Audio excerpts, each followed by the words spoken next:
cannot believe it. I don't know if I will ever get over it. His beloved newlywed wife suddenly gone, and now a new reality is settling in. What happens if someone you love unexpectedly dies? Are you prepared? It can happen to anyone. Our Tanya Iser has one man's heartbreaking warning. This is our Alana's prized rose bush. I'll just come and touch them and think about Lana.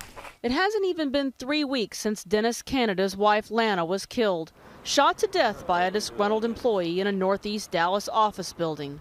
Dennis is left with the overwhelming grief and the thorny realities of what happens when someone dies so unexpectedly. There's not a day goes by when somebody asks me about it that I do not cry. I thought I was tough until this happened.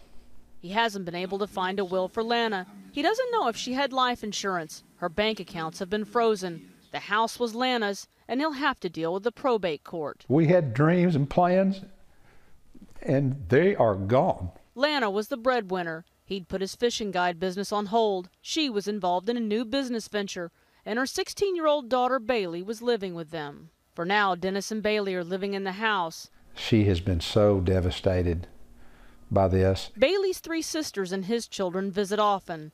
He's hoping that he and Bailey can afford to stay there. It's pretty much up in the air. And it's hard to sleep at night worrying about it. He set up a GoFundMe account for Bailey to try to help with expenses. I mean, you never know. I kissed Lana goodbye that morning.